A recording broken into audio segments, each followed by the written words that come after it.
Hi hello வணக்கம். Maxwell Jose டைரக்ஷன்ல தியான் சீனிவாசன், அஜி வர்கீஸ் நடிச்சு வெளியான படம் தான் காலிபர்ஸ் பில்லியனர்ஸ். இந்த படத்தோட ஸ்டோரி பத்தி பாக்குறதுக்கு முன்னாடி நம்ம சேனலை சப்ஸ்கிரைப் பண்ணி வச்சுக்கோங்க. அப்பதான் நான் போடுற வீடியோ உங்களுக்கு வந்து கிடைக்கும்.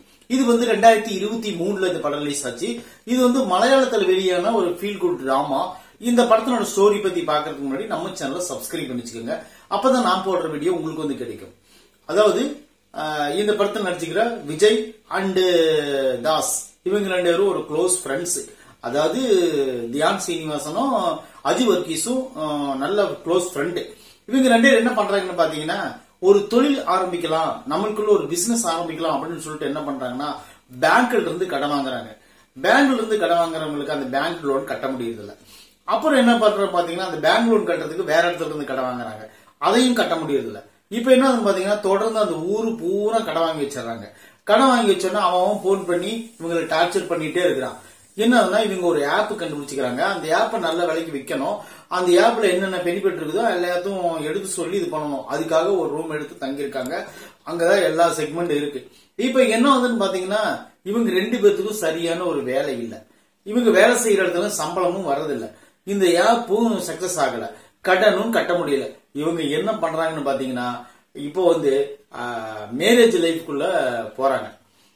போகும்போது மேரேஜ் லைஃப்ல போகும்போது பணக்காரன் அப்படி இப்படின்னு சொல்லிட்டு வீட்டுல பேசி கல்யாணம் பண்ணி வச்சுட்டு, அந்த பொண்ணு போட்டு வர நகையை வச்சு எப்படியாவது கடன் அடைச்சிடலாம் அப்படின்னு சொல்லிட்டு ஐடியா பண்ணிட்டு உள்ள போறாங்க. போனதுக்கு அப்புறம் அவங்களுக்கே தெரியாம நிறைய ட்விஸ்ட் நடக்குது.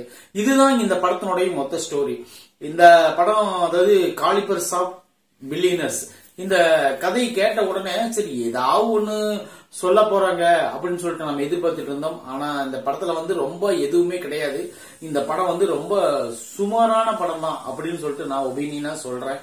ஏன்னா நான் சொன்ன கதை கூட உங்களுக்கு பிடிச்சிருக்கும். ஆனா இந்த படத்துல வந்து நேரடியா நீங்க பாத்தீங்கன்னா, இந்த கதை எதுக்குட ஒரே இடத்துல சுத்திட்டு இருக்குது. அதாவது ஒரு மாட்டை வந்து கவுத்த கட்டி ஒரு இடத்துல குச்சில அடிச்சு வச்சுட்டாங்கன்னா அந்த மாடு எங்க போகும்? சுத்தி சுத்தி சுத்தி அந்த கவுரு எவ்வளவு தூரம் இருக்கு அவ்வளவு தூரம் போயிட்டு வரும்ல. அதேதான் இந்த படத்தினோட கதை. வேற எங்கேயும் போகாது. அவத்தாலேயே கதை நகரும். ஏன்னா அது ரொம்ப போர் அடிக்கிற அளவுக்கு படத்தை எடுத்து வச்சுட்டாங்க. எனக்கு பிடிச்ச ஒரு சீன் என்னன்னு பாத்தீங்கன்னா, அந்த வரக்கூடிய அந்த மனைவி வந்து, அதாவது தியான் சீனிவாசனுக்கு வரக்கூடிய மனைவி வந்து ஒரு கராத்தா கேள். அவங்க வந்து என்ன பண்றாங்க பாத்தீங்கன்னா, இவர் அடிக்கிறதுக்கு தயாராயிருது. அது ஒரு உண்மையில அதுக்கு ஓரளவு காமெடியா இருந்துச்சு. மத்தபடி இந்த படத்துல காமெடி அப்படிங்கிற அளவுக்கு எல்லாம் ஒரு பெருசா நம்ம யூகிச்சுட்டு போய் எல்லாம் பார்க்க முடியல. கதை அப்படிங்கறதே இந்த படத்துல கொஞ்சம் கம்மி தான். அப்படிங்கும்போது இந்த படத்துல காமெடியும் அந்த அளவுக்கு கம்மி தான். நடிப்பு பொறுத்த அளவுக்கு ரெண்டு பேரும் போட்டி போட்டு நடிச்சிருக்காங்க. அது எந்த மாற்றம் கிடையாது. ஸ்கிரீன் பிளேல ரொம்ப டெத் சூழல் கொடுத்திருக்காங்க. ஏன்னா நம்ம காட்சிகள் நகர்த்தா தான் நம்மளுக்கு வந்து அடுத்த கட்டம் ஏதோ ஒன்று நடக்கும் அப்படிங்கிற ஒரு ஆர்வத்தை எதிர்ப்பு தூண்டும். இந்த படம் வந்து ரொம்ப ரொம்ப பிலோ சுமாரான படம் தான். உங்களுக்கு டைம் கிடைச்சா இந்த படத்தை பாருங்க. இல்லைன்னா ஒன்னும் பிரச்சனை இல்லை, ஸ்கிப் பண்ணிட்டு போயிட்டே இருங்க. அவ்வளவுதான். இந்த படத்துல பெருசா ஒண்ணு சொல்லிட்டு நான் எடுத்து சொல்ற அளவுக்கு கதைகள்லாம் எதுவுமே கிடையாது. நான் சொன்ன கதையும் உங்களுக்கு பிடிச்சிருக்கும். இந்த படத்தை நடிச்சுக்கிற எல்லாருமே நல்லா நடிச்சுக்கிறாங்க. இந்த படத்தினுடைய ஸ்டோரி ஓரளவுக்கு நல்ல ஸ்டோரி தான். அதை நல்லா சூப்பரா எடுத்துருந்துருக்கலாம். ஆனா இவங்களுக்கு என்ன பிரச்சனையோ தெரியல, இந்த படத்தை வந்து ரொம்ப ஒரே இடத்துல செக்குமான மாதிரி சுத்தி விட்டாங்க.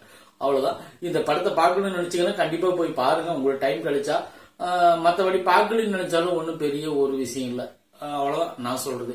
மலையாளத்துல வெளியான ஒரு டிராமா, சின்ன ஒரு டிராமா. இது வந்து ஒரு ஆவரேஜான ஒரு மூவி, அவ்வளவுதான் சொல்ல முடியும். நம்ம சேனலை சப்ஸ்கிரைப் பண்ணி வச்சுக்கிட்டீங்கன்னா இந்த மாதிரி ஒரு வித்தியாசமான படங்களை நீங்க தொடர்ந்து விமர்சனம் கேட்கலாம். நன்றி.